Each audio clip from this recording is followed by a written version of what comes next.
I told her, thank you for signing me to Miss Israel, but not because I'm Miss Israel now, because I got this platform, I got this voice, and I can use that voice now. We have a long fight ahead of us. Here I am. Here I am. Here I am. Here I am. Here I am. Here I am. Here I am with Shai Davidai.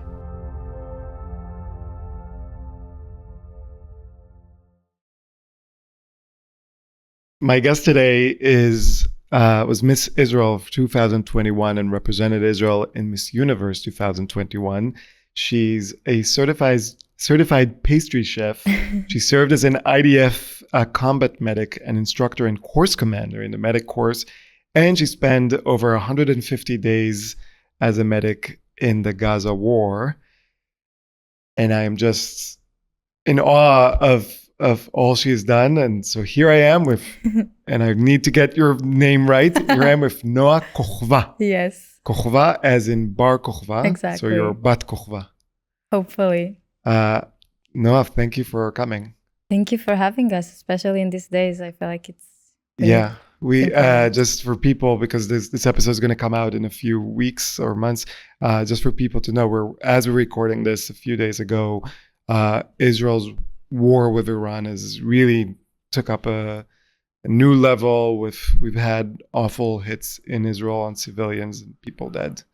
So it's especially important that you're here and we talk about the things that you've done and are doing. But before we get to that, we're going to start with the question that every guest gets. Noa Cochva. Yes. What kind of a Jew are you? Wow. I feel like over the past 2 years, I'll explain that answer. I'll answer that question with a question for myself, because before October 7th, I wasn't even defining myself. Like, it wasn't even something I was thinking about. I was Israeli, yes, but I was never really asking myself what kind of a Jew I am.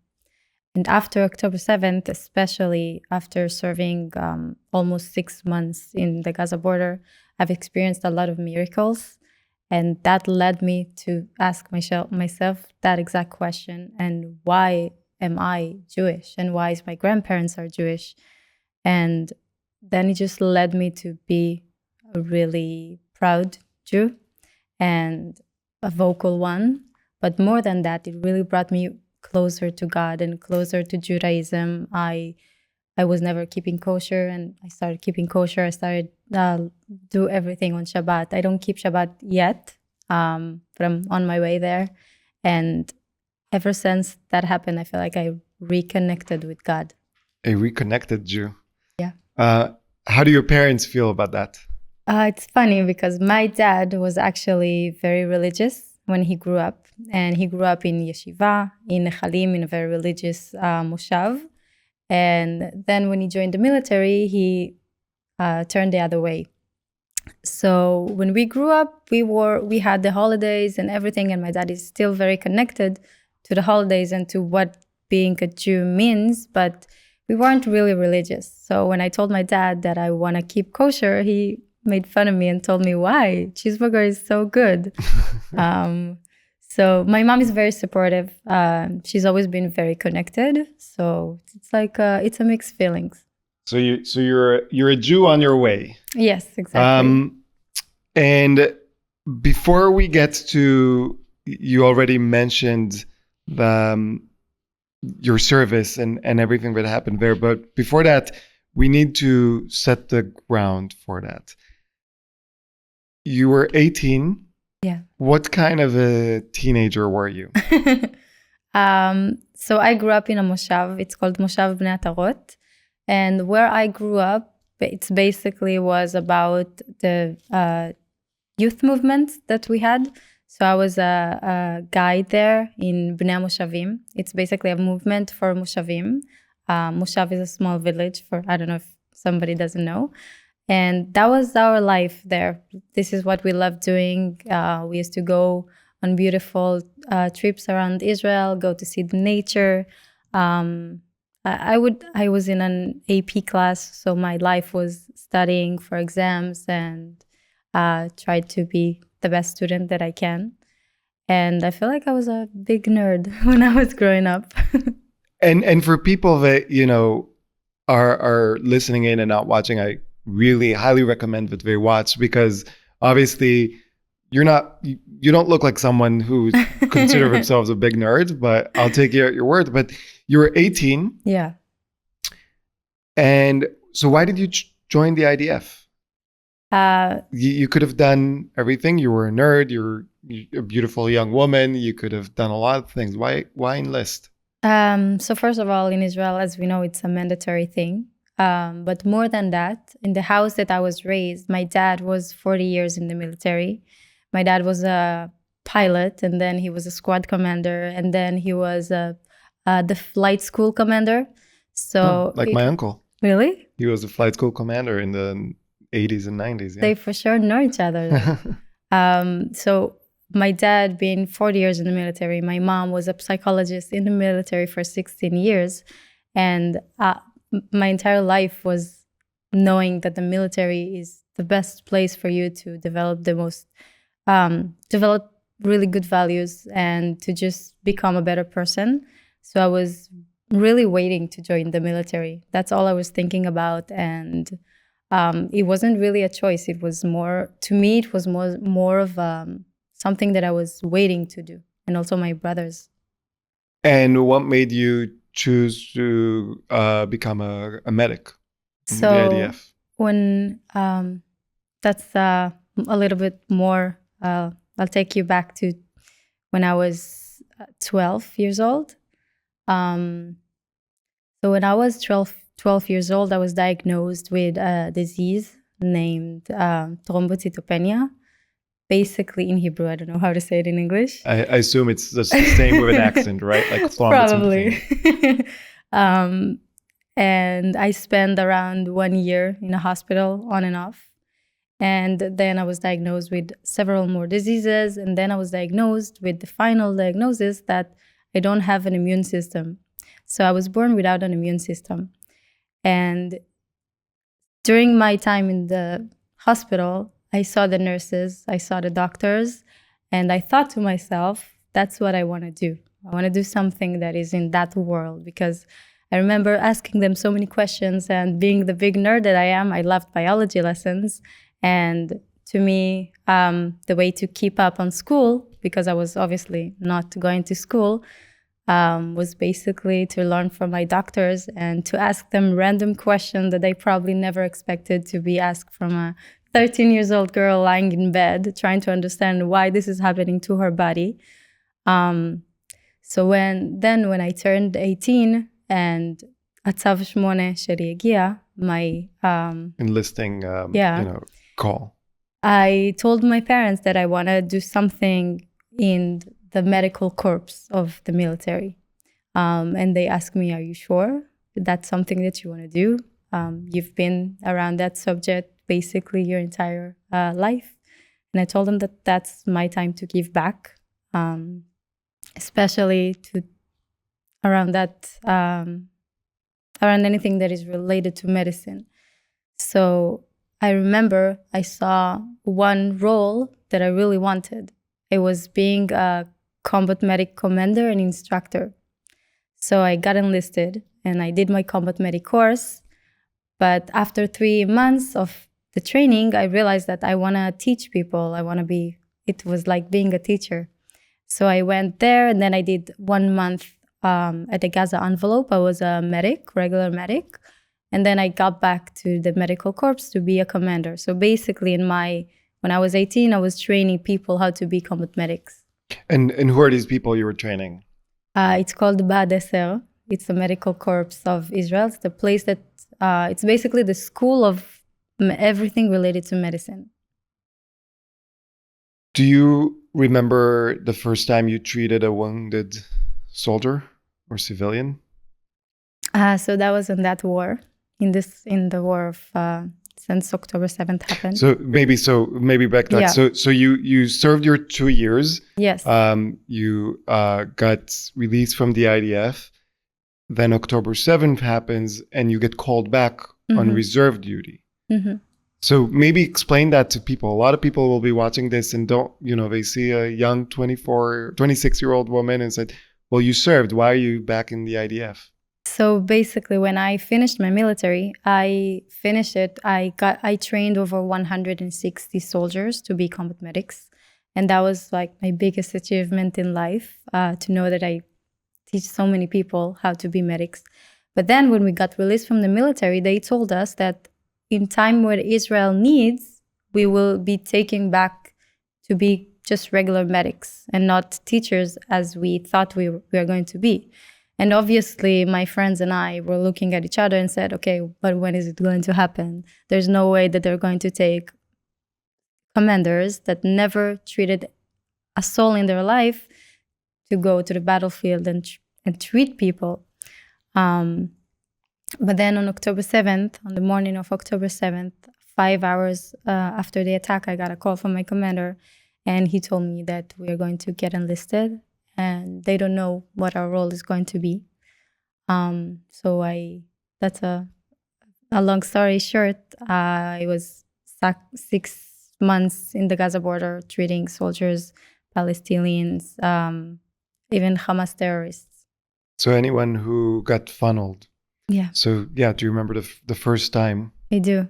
So the first time, obviously, it wasn't just first time treating a person. It was first time in my life seeing blood, because I was only teaching people in theory. I was never really a medic. I never really treated people. So I remember the first time I came. So basically, the way it works in the military, we have an ambulance team, and it's me plus 2 medics and our paramedic or doctor. So we were there at the border of Gaza, and our ambulance stopped in the meeting point when we got our soldiers that just got injured inside of Gaza. And I see them stepping outside of the Akhzarit. Which is like a armored vehicle. Yes. And I see them in a gurney and a lot of blood around it. And then I remember myself, I froze. I couldn't really react. I couldn't do anything. And basically, I was the right hand of my paramedic. That was my role within our team. And I couldn't move. I couldn't do anything. I couldn't even think. And I remember my paramedic came to me and she was like, wake up, what are you doing? And then I just went on automatic pilot, and I don't really remember what happened. But I remember that after that incident, I just promised to myself that I can't freeze again. Mm-hmm. And you mentioned that you don't only treat soldiers, you also treated Palestinian civilians and Hamas terrorists. Before asking you how that's like, I want to ask you maybe a question that I know the answer to, but many people listening or watching would have a much broader question. Why? You're an Israeli medic in the Israeli military. Yeah. Why are you even treating non-Israelis? So when every combat medic or even a regular medic finish their combat medic course, they take an oath, the combat medic oath. Basically, on that oath, you're swearing to save every person's life, no matter if it's your loved one or if it's your enemy. And you finish your combat medic course and you're saying that this oath, but you never really expect to be in that exact moment, because you're just saying it because I asked my soldiers to take that oath and they trusted me. There's also an ethic lesson that I remember that I was teaching the soldiers. And whenever we used to talk about these kind of subjects, there was a lot of debate between the class, and everybody couldn't really agree with, nobody could agree with nobody. And when people heard about that lesson, it was a lot of fights between the What was soldiers. the lesson? Do you remember? It was basically you're standing there and you're presenting your soldiers incidents that happened, that medic had to treat terrorists before they had to treat a soldier, and you're asking them, what would you do in that case? And you're showing them that it's basically not about the fact that he is Jewish or that he is a terrorist or that he is Palestinian. It's about what kills first, get treated first It doesn't matter the ethnicity or where is that person from. And I remember also the first time treating a terrorist, because that's something I will never forget. Because the first time that I got the call, they told us it's going to be a terrorist. Obviously, the first instinct was, what? Why do I have to save him? Leave him there. Why do I have to treat him? But then my paramedic told me something that also stayed with me. She told me, first of all, you took an oath, and we are different than them. This is what separates between us and them. We value life more than anything. We value the life of terrorists as we will value the life of a soldier. But more than that, maybe he has information about the hostages. Maybe he has information about this war. We have to save him more than anyone. And I remember kneeling down, and one of the first things you have to do is basically to take off the clothes that your patient is wearing, because you need to see if there's extra bleeding that you can't see. And I remember myself, my hands were shaking while I was cutting his uniforms. Like not really uniform, right? Yeah. Is Hamas, yeah.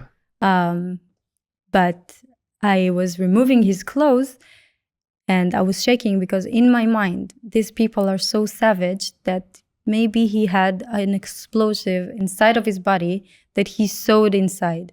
And that was everything I can think about. And I remember myself cutting everything and searching for stitches because maybe he has a bomb inside his body.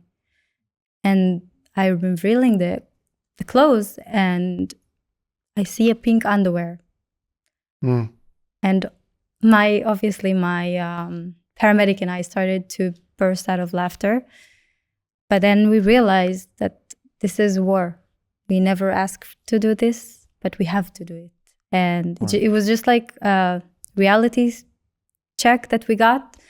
And we just kept doing and treating him until we saved him, obviously, and took him to the doctors. And afterwards, she told me she's proud of me because I put my emotions aside and I just treated him as a patient. You know, we talked about this before we started recording, but I also went through combat medic training in the IDF as part of being in the Navy. And I remember that class. I remember those discussions of the ethical question, right? Because the medic rule, as I recall it, is, there's two rules: first in, first out. So whoever comes first, you treat them first. You don't stop in the middle. But the other one is the most dire, the most life-threatening, you deal first. Again, doesn't matter if it's Israeli, if it's Palestinian. And I remember the arguments and the lack of agreements. I was doing the course with guys from Golani and Givati and the paratroopers and the Shayetet and everything. And I remember thinking, everyone talks about the IDF being the most moral army. I don't believe there's moral armies, but the fact that we were having these moral conversations was the important thing, even if we didn't agree. Yeah, exactly. We have to talk about it because at the end of the day, it will happen, and it happens all the time. Israeli medics saving Palestinians' life, saving our enemies, because this is the difference between the IDF and any other military. Because it doesn't matter what life is, because when I see a patient on the floor, blood is blood. I don't ask this patient if it's Israeli, Jewish, Palestinian. Obviously, I can hold a different opinion while treating and saving this patient's life. But it doesn't matter because the military is really, I really believe that, because I've experienced that, and I've seen what happened when somebody says no to treat a terrorist. What was it like being a young woman for almost 6 months in reserve duty in this war? It was hard because I never thought I'll be in a situation like this. When I was a commander, we slept in rooms. I was teaching in classes. We had air conditioner. We had showers. And then all of a sudden you find yourself sleeping in a tent with 12 other guys. And it was me and a couple other girls. So basically, your entire life is upside down. You brush your teeth in a fountain. You eat cold food. You don't really have anything with you. You only have your uniforms. You don't really get to change them or take a shower or even change your socks at some point, because we are always on call. We're 24 hours on call. And because you don't know when you're going to be called at, so you sleep with your shoes on, you sleep with your vest on, because you have to be ready right at this second. What is this vest? So again, you and I understand, but not everyone listening in. So when you're at war, there's two kinds of vests. There's one protective vest. It's a ceramic bulletproof vest. And it's supposed to protect you if, for example, not only from gunshot, but also from shrapnels. But there's also the combat medic vest. So we had to put on two vests whenever we went to the field. Basically, we used to have a vest on, and then we run to the ambulance and put our medic vests on inside the ambulance and our helmet and everything. So when we sleep there in the field, inside the tent, when we get a call, we have to react. We basically have 30 seconds to jump in the ambulance and drive, because it's 30 seconds drive to the Gaza border. And we have to arrive right now. When you get a call, you don't really have 1 second. So you have to keep your shoes on, because you don't really have time to tie your laces.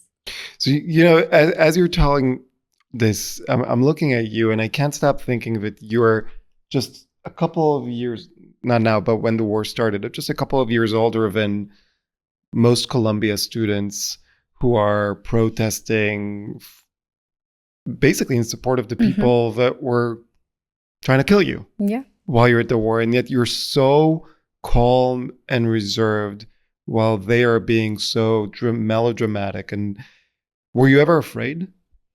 From them? From during these 6 months? Were you of ever course. It's terrifying. When you hear the explosive and when you hear the gunshot from Gaza, when you see the explosions, it's terrifying. You're afraid because every second you have to run to the bomb shelter. And some moments you don't have enough time because we have 15 seconds. And for example, when we are at the border of Gaza, there is no bomb shelter. So you don't really have a place to run.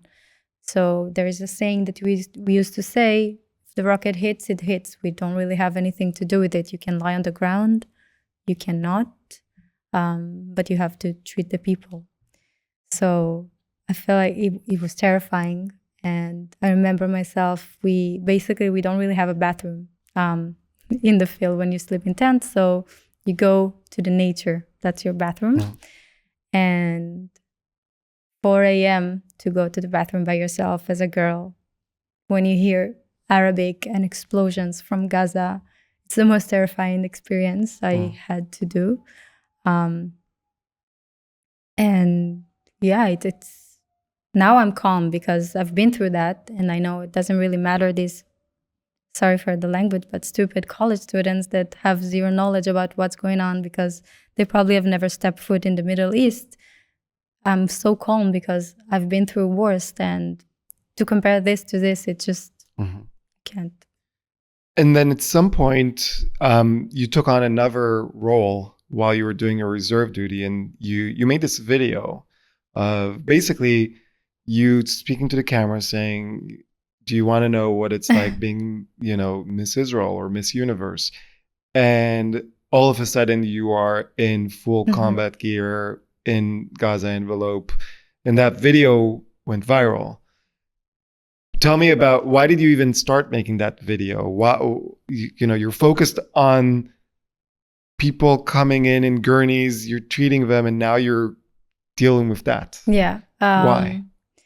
So it was about a week and a half after October 7th. And basically the first month of my reserve service, we were retraining ourselves because it's been 4 years and nobody remember really how to treat anybody because we never treat anybody.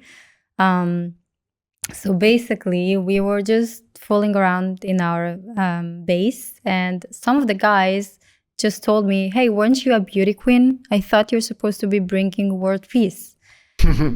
And Because that's what every beauty queen wants. Beauty It's like, queens I'll want. be I want world peace. And it was a joke to us. But then I told them, wait, let's turn it into a video. There's so much hate right now against Israel. Let's show them that beauty queen go to the military. And that was like the first idea. And we had no expectations because obviously we were in Wait, so in you're our making base. you're making fun of yourself in a way. Yeah, of course. Beauty queens go to the military. It's like Barbie puts on combat fatigues. So, but you're okay with that? Yeah, of course. Okay. Because I have this thing. I was a beauty queen.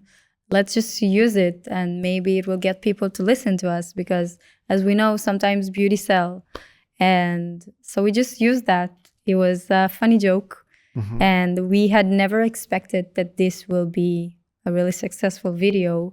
And I got, after this video, thousands of messages from people, from our enemies, even from people from Iran. I got messages, tons of messages from Egypt, from a lot of people around the world. And then we realized we have real power here. We can use that. We can use the platform. We can use my voice. So my English wasn't the best at the time. It improved a lot, I think. Your English is great. But yeah, I couldn't really hold a conversation back then. So basically, I had a friend, Yasmin, her name, and she's a native English speaker. So I remember I was telling her things in Hebrew and she wrote them in English. And then I was memorizing things to make videos. And that was the first part of us starting to do advocacy. But then when I had to go to the Gaza border, we had to stop, obviously, because I didn't really have time. So I remember one time we were improvising. You can hear in this video, I think you can hear like the gunshot in the background. And we were improvising because we felt like we had this platform, we had to use it. So while we were in reserve, we also did this advocacy, and we just took off from there. And you said you got a lot of thousands of messages. Do you remember some of those messages?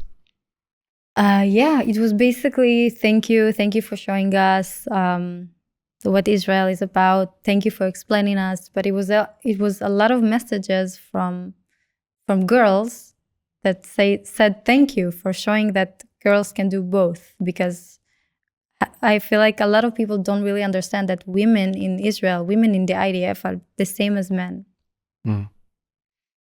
Thank you for showing us that women can do both.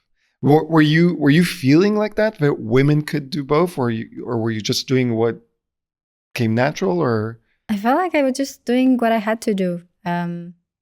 Everybody had to do the same, so it wasn't even something that I was thinking about. I feel like when you're in that moment, when you're doing something like this, you don't really stop for a second to think, oh wait, I'm doing something really meaningful. You just do what you have to do. And I wish I could take a moment and appreciate what I've done there, because it would have been a little bit easier. Because it's hard to, basically it's hard to know, because some people you can't save. So it's really hard to know that you're there, you're trying your best, but sometimes even your best is not the best. I think that's part of being Israeli. There was also a moment of a picture of you that went viral in those very first days. Yeah. And I urge everyone to go and look at this picture, because honestly, you look so beautiful and so badass in that picture. You're sitting, I think you're looking just off camera. You're in your military uniform. You're holding your M16 assault rifle. You're sitting on a military vehicle. What was that picture? What happened there? So basically, we got IDF spokesperson unit that came to document the war. and he just wanted to take pictures because the military is really documenting everything that is happening in the war. So he just came to see what the medical corps are looking like in war. And then he recognized me, and he The told photographer? me, the photographer, and he told me, "You were Miss Israel." And So it's the second time Yeah. someone recognizes you. and I was really dirty. I remember. I think I hadn't washed. I hadn't washed my hair for 4 days or something like this. We were in the middle of. We were basically covered in dust. And then he was like, "Oh, I have to take a picture of you. I think it could be really nice to show that also Miss Israel is in the military." And the first instinct was like, "You're kidding me, right? I haven't took a shower in 4 days." And he told me that it's okay, don't worry. And I remember one of the girls had like a pink lobello, which is A chapstick? chapstick. So I just put it all over my face, like I was trying to improvise makeup. And then we did this photo shoot. There's something interesting about, so I knew about the story behind the pictures. So obviously when you know the story, you realize that this is like the last second improvisation and you're in the middle of something. But if someone doesn't know the story, it looks like you're modeling the IDF. And I got this comment a lot and from haters. right. And that for the reaction from the lovers, from the people that get it, Yeah. is great. Even at times of stress and difficulty, we remind ourselves that we're human. But what's the reaction from the haters on a picture like that, on your videos from there? So I get a lot of hate, but this picture got tons of hate too.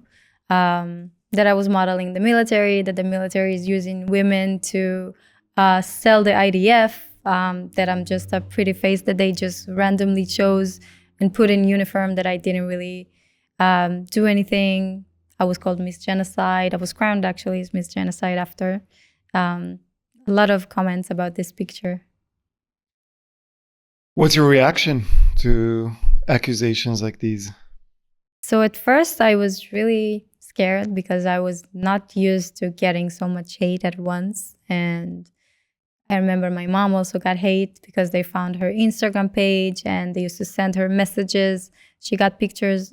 They messaged my mom pictures of me in a grave, pictures of me as a dead body, photoshopped. And Sorry. So because you were being photographed and speaking about Israel and Yeah. IDF uniform, your mom got pictures of you. Yeah, my Wow. mom got pictures, and they used to send her also pictures of what happening in Gaza and accusing me at that. And because they can't separate between the two words. And for them, I'm not only an IDF soldier. For them, I'm an IDF soldier. I'm a propaganda machine, and I was Miss Israel. So for them, there's so many things that they can hate me about. Mm-hmm. And after a while of getting this hate, I just realized that if you're getting so much hate, you're probably doing a really good job because you're pissing off so many people. Maybe your message is coming across to some of them, maybe not, but your message is out there. But getting so much hate can also be very difficult and emotionally taxing. So how do you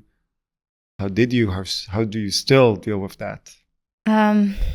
I still deal with that. I feel like every single person that is speaking on Israel, that is speaking online about Israel, is getting a lot of hate as well. Now I just laugh about it because it's funny to me. You laugh about the hate. We have to look at it, the brighter side of things, because to me it's funny that these people are spending so much time and energy trying to make me feel scared or sad. So I have to laugh about it. I have to be positive about it. And there's another third level to that picture. So it's not just, Miss Israel in uniform. It's not just you being taken from basically close to the battlefield for a moment to take a picture, but it's also a picture of a female soldier whose 3 grandparents are Holocaust survivors. Yeah. Tell me about your grandparents and how does that feel?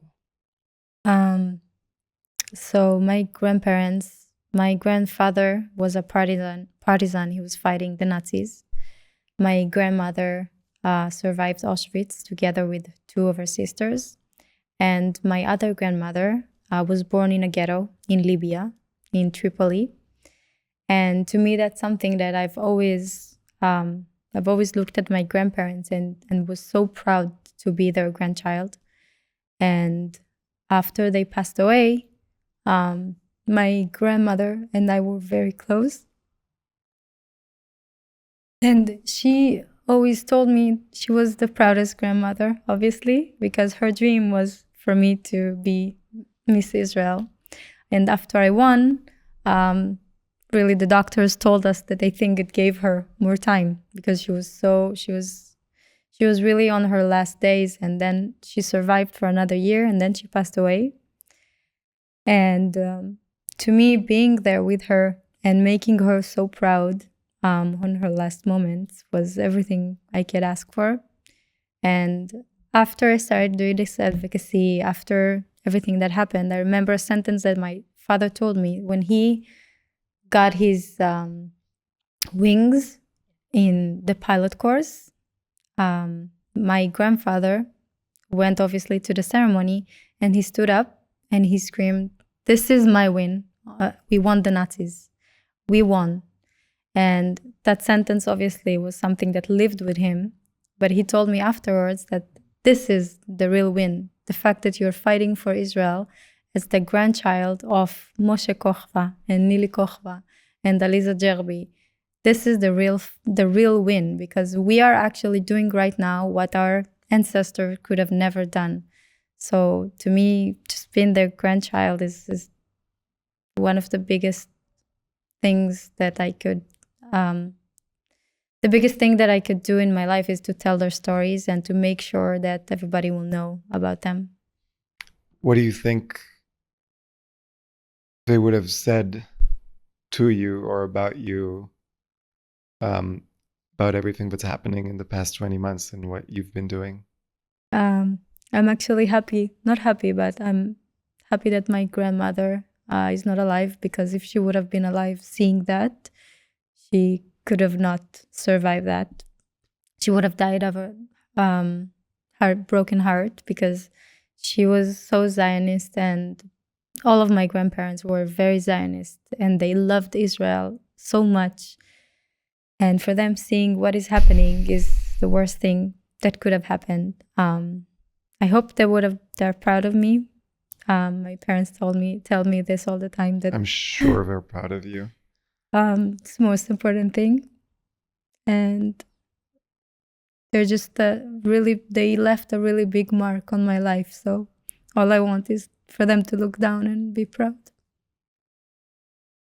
I can tell you without a doubt, not having known any of your grandparents, that they're extremely proud of you. After the war, you came to the US. Why? So the first time I came was 5 days after I got released from the military, and I was invited to just go speak with Jewish communities in LA. And in my mind, I thought to myself that could be a nice time to take off a little bit of a vacation after everything I've seen. And I just realized maybe I want to take like a week off, 2 weeks, just to relax after everything that I've seen.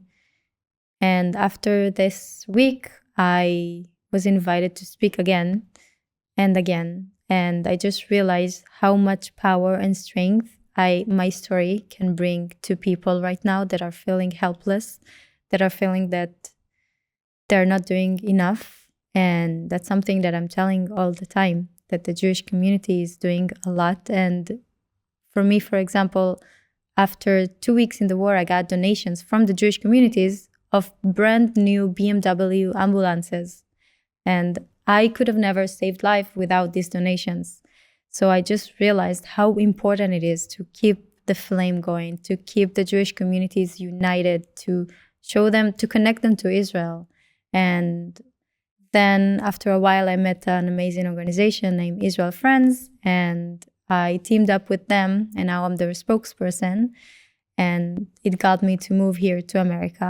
And the first time that I realized that I need to move here, I say move, but it's a temporary. It's never a move. It's never a move. It's a temporary stay in the US, because for me there's no other place to be and to raise my children and to live than Israel. Obviously, my entire family is also in Israel, but I spoke once in a school. It was 12 years old girls, and I just told them my story. And 3 months after, I met one of the children's father, and he came up to me and he told me, "You're Miss Israel, right?" And I said, "Yeah. How are you?" And he told me, "I want to say thank you, but not for your Instagram or the stories that you're doing about Israel. I want to say personal thank you, because after you spoke with my daughter at her school, she came to me and told me, 'Dad, I met Miss Israel. I want to do Aliyah. I want to be a combat medic like Noah.'" And then it hit me that this is something that I have to keep doing until I will speak to these children and these girls that need to be inspired, and I need to hear the real stories about real Israelis. Wow, that's probably one of the best things that you can hear for someone who comes to tell their story. That someone else wants to be part of your story. That changed my perspective about this, because I'm very Zionist. I want to be in Israel. But then hearing his words to me, I realized that I can actually make a difference here. I think a lot of people watching this or listening in would take a lot of inspiration from that. That your words don't have to change the world. All they have to do is change 1, 2, 3 young people. And you maybe never they know can change the world. And yes, you never know where they can take it. Now, of course, your visits to the US have not been all easy and smooth sailing. You mentioned in passing the welcome reception you received in San Francisco. I think it's San Francisco University, State University, where they held you a Miss Genocide contest. What happened there? So 2 days before I was supposed to arrive to San Francisco, I started getting a lot of threats and people telling me that I'm not going to land in San Francisco. Crazy messages. Why? Because they hated me. They hated what I represent. They told me that I'm representing a war, that I'm doing war crime. I was doing war crimes. I was ethnically that was one of the things that he said about me. I was ethnically cleansing Palestinians in Gaza, but in fact I saved Palestinians that were injured in Gaza. And they told me that I'm not welcome in San Francisco. Now, San Francisco is one of the most, if not most progressive cities in the city, if not the world, in the United States, if not the world. Obviously, the place where the first elected gay mayor, who was Jewish, Harvey Milk, feminist movement. They have a strong feminist woman coming to talk about saving lives in a war. They are against war. They are for women empowerment. What is it that you represent that is so heinous to them? I wish I knew. To them, it was, she's Miss Israel. She was an IDF medic. That's all they needed to hear to hate me. But this is why I laugh about things like this right now, because they don't really know me. They have no idea what is my last name, how to pronounce it. They don't know what I like to eat. They don't know what I like to do. They have no idea the person that I am. All they know is that what I did. And this is why they hate me. So they don't really hate me. They hate the idea of me. So this is one of the things that we really need to remember. So you landed in San Francisco. Yeah. You got to campus. What happened? So basically, it wasn't in a campus. It was in a synagogue. We were meeting the Jewish community there, and they had to change 2 synagogues before because they knew where we were going to speak. And then when I arrived there, I see a crazy protest. Basically, I see them pouring red buckets of paint all over the staircase. And then they held their entire pageant. They basically did signs and sashes, like pageant sashes, but instead of saying Miss Israel, they said Miss Genocide, Miss Ethnic Cleansing, Miss Information. And they basically did a vote of what title I should get now. And then they crowned me as Miss Genocide, and they brought signs and all of the above. And basically their entire goal was to spread hate. And that wasn't the only time that you got attacked. What happened in Times Square? So we were filming here with a few guys that also do advocacy, Moshe and Daniel. And we were from Let's Do Something. Right. And we were basically just filming a funny video with Israel flags. And all of a sudden we had no idea that at the same time, a really big pro-Palestine protest is going to happen. So around 5,000 pro-Palestinians came, and they saw us, obviously, because you can't miss a giant flag in the middle if you hate Israel. And they came to us and they started to tear down our flag. We were a lot of, also after it happened, Daniel, Moshe and I found more Israelis, and we joined them because we felt like 3 people against 5,000. So at that point, we were around 10 guys and me, 1 girl, and they tore down our flags. One of the guys had a Star of David necklace. They turned it down too. They spit at us, they cursed us. And then all of a sudden, a really tall guy took a pole took a protest sign and just shoved it in my face. I was the only girl there. He could have chose to hit a guy. He could have chose not to hit anybody. He could have chose to not engage in violence just because you don't agree with someone. But he chose, and that was the first time that I ever got a black eye. And it was something I will never forget, because I remember more than anything, I saw his eyes. He was filled with hate. And once again, this person, not only that he had no idea that I was Miss Israel or that I was an IDF medic, he just knew one thing, that I'm holding a flag of something that represents what he hates. He had no idea who am I. So that's also something that really shook me to my core, because the hate is so, so powerful that they just choose to hate somebody just because he's holding an Israel sign. But you don't just engage, with the haters. A lot of the content that I've seen you do and we've done together is engaging in conversation with people, trying to educate them. There's a lot of videos of you walking around saying, I served in the IDF, I saved Palestinian and Israeli lives, ask me anything. What are some questions that you get? What are some of the misconceptions that people have about Israel that you can correct sometimes? A lot. I feel like it's mainly around this subject of the fact that Israel is actually saving people, and how can you call it a genocide when we're actively saving the life of our enemies? So this is a question that all the time people are asking me around that subject. But I really you spoke about doing positive content, and in crazy times like this, we really need to focus on this type of content, because at the same time, we have a lot of hate, but we also have a lot of love, and we need to take this love, and we need exactly to show them, because the people that did this protest against me and that hit me in my face, also another girl pulled a knife at me because she saw that I'm an IDF soldier. That was a crazy video, by the way. That was, when I saw that video, I realized this isn't just unfortunately regular American violence, which happens a lot, but we're getting to strange. Yeah, this is pure anti-Semitism. And when we see all the things that they're doing, they're basically spreading hate all the time.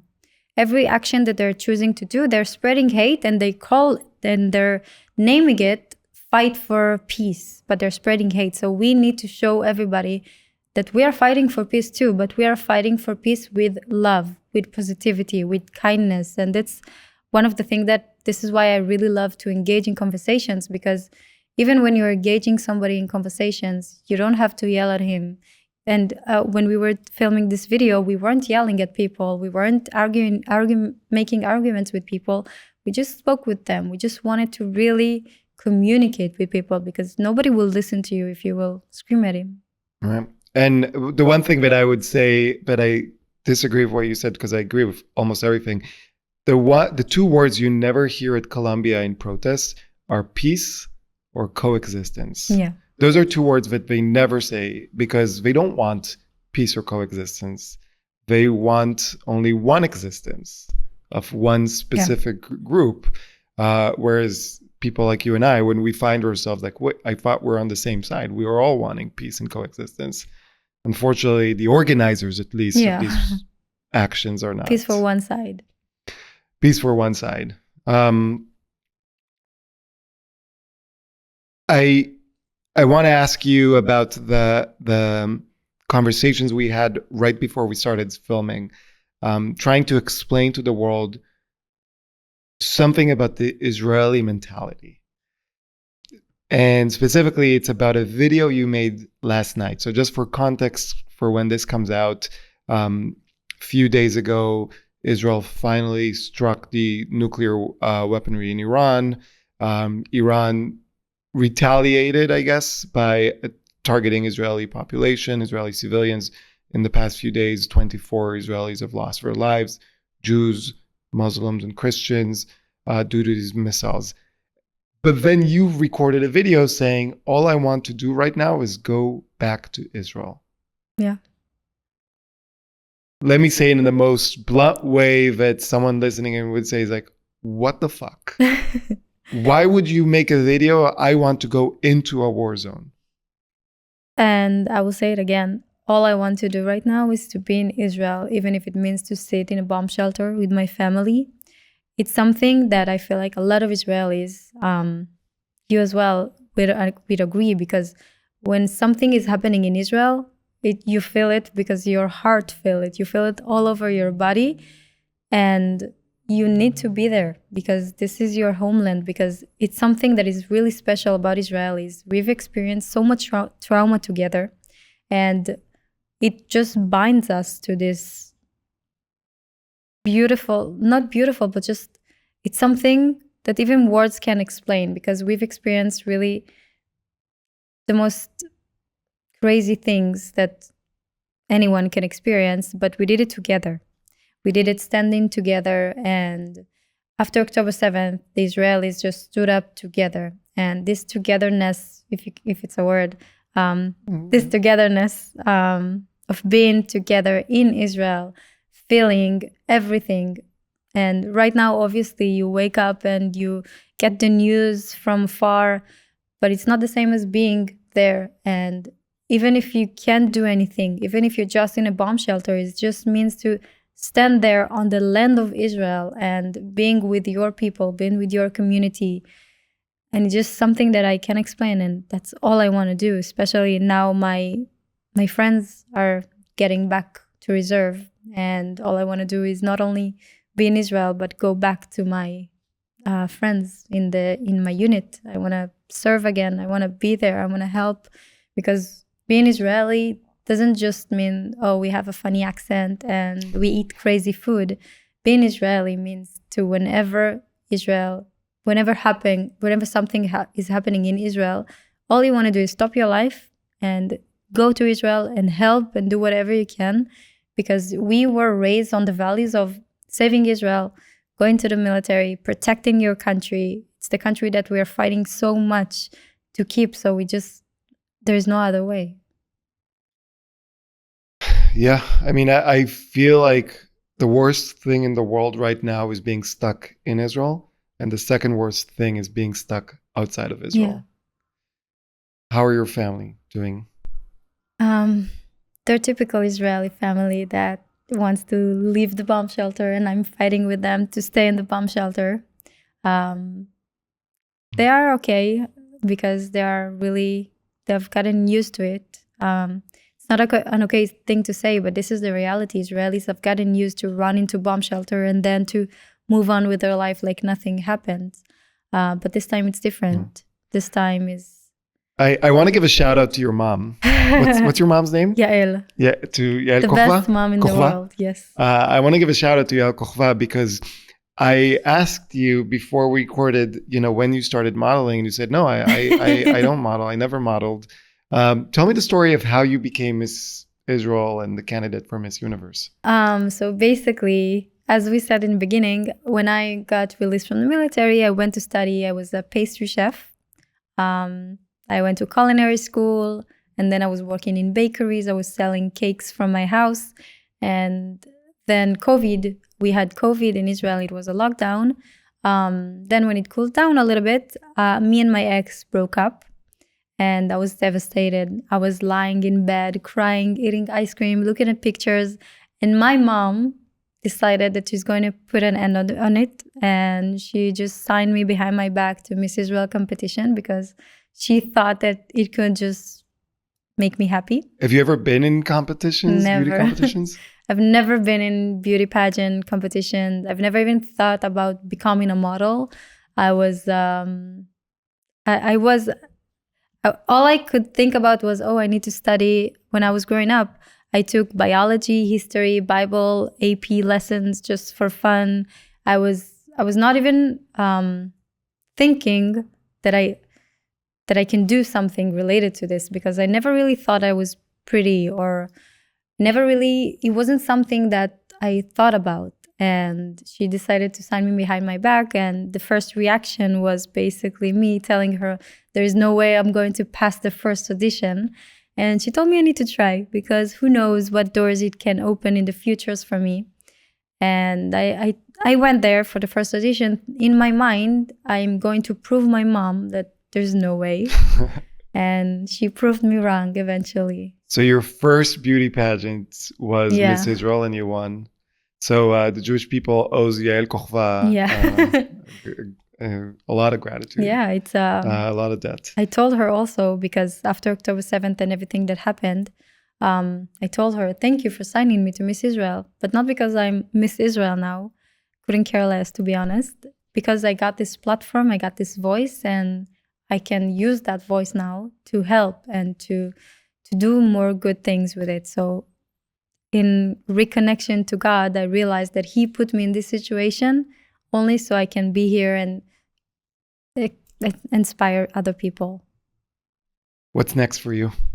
It's a good question. It's hard to think on the future when so many things are happening in the present.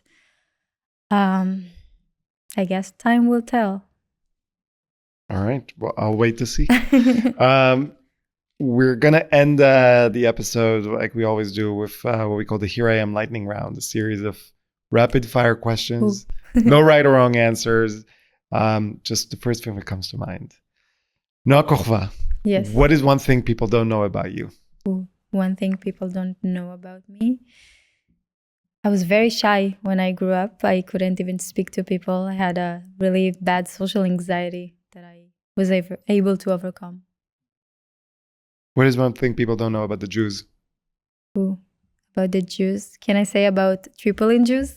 We have the best food in the entire world. Tripoli Jews. Yeah. And a lot of people don't know where Tripoli is. So. Oh, it's in Libya. My grandmother was born in Tripoli, and basically, best food ever. I can send recipes after. All right. What is your favorite curse? Hebrew, English, Libyan, Ladino? So I don't like curse, actually. I hate to curse. It's going to sound like too much of a good girl, but I really don't curse. Really? Okay. So when was the last time you cried? Yesterday, today in the morning, all the time. If you could have any Jewish person over for Shabbat dinner from any moment in history, dead or living, who would that be? I think Ben Gurion. I love this guy. You know an interesting thing?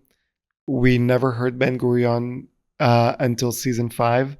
You're the third person in season 5 to mention Ben Gurion. Wow. That's an interesting thing. What is your favorite Jewish holiday? Purim. What is your least favorite Jewish holiday? Pesach. When do you feel Passover. safest? When do I feel safest? In my childhood home, in Bnei Tarot. When do you feel least safe? Least safe. In the streets of New York. Yeah, so you mentioned feeling unsafe in the streets of New York. What is it? You know, a lot of people will be looking around and saying, what is she complaining about? What are all the Jews complaining about? Tell someone maybe who's not Jewish, or maybe someone who's Jewish and not in New York. What do you feel? It's just that kind of fear, because you see all of the hate we're getting online, and you see all the hate crimes that are happening in the US and around America. And you can never know when is it going to be you, because it can be you as it can be any other person.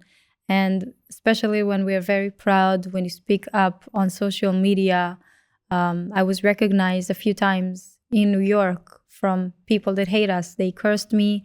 They didn't do anything physical, but you can never know when. It's a very thin line between social media hate and real life hate. And Jews around the world are not feeling safe anymore to walk around with. I walk around with my Star of David. But it just... So why do you walk around with your Star of David if you're not feeling safe? Hide. We can't hide, because if we're going to hide our Star of David, then it bring us back to the days before, to the days in Germany. And I can never do that as the proud daughter of Holocaust survivors. And I'm always going to be proud, no matter if I'm going to be scared. Of course, I'm going to be scared, but it doesn't mean that we are going to hide ourselves, because the whole point is, you can be afraid. It's okay. It's actually you're actually taking concussions. No, precautions. Precautions. You're trying to be safe by being afraid and being aware and looking to your right, looking to your left. But it doesn't mean that it's going to stop us from being proud. It's just a feeling that you know that there's so much hate right now for the Jewish communities. One thing that I want to say, which is amazing, your English. You said that before the war, you didn't really speak at all. So your friend Yasmin is a great teacher. She's an amazing teacher. But it's incredible, I have to say. What gives you hope? Seeing people speak up. Seeing people, not even people that are famous, seeing random people speaking up, seeing people wearing hostages seeing people not ignoring the fact that Israel is in the worst war that we've ever experienced. Because to me, as an Israeli that grew up in Israel, I had no idea that so many people abroad love Israel, but not just love Israel because they love to go to Tel Aviv to the beach.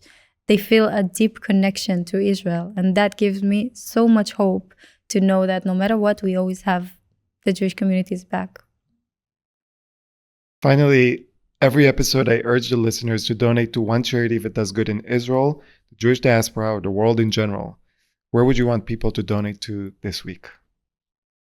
So I'm working with Israel Friends. They are basically a nonprofit. They started themselves after October 7th, and they have been delivering critical aid to soldiers at the front line. And I really love everything that they're doing. Where can people find you? On Instagram, on Twitter. I actually started being active on Twitter. It's a crazy platform. I don't recommend. I don't recommend it, but we all should be there anyway. Yeah. So Noa Cochva is Noacochva. VA. Noa Cochva. And that's your name on Twitter and on Instagram. Well, I am so happy that we made this work and you're here. I hope everyone in your family stays safe. I hope that you and I are able to go back to Israel as soon as possible, even just to be there with them. I'm just happy to say, here I am with Noa Cochva.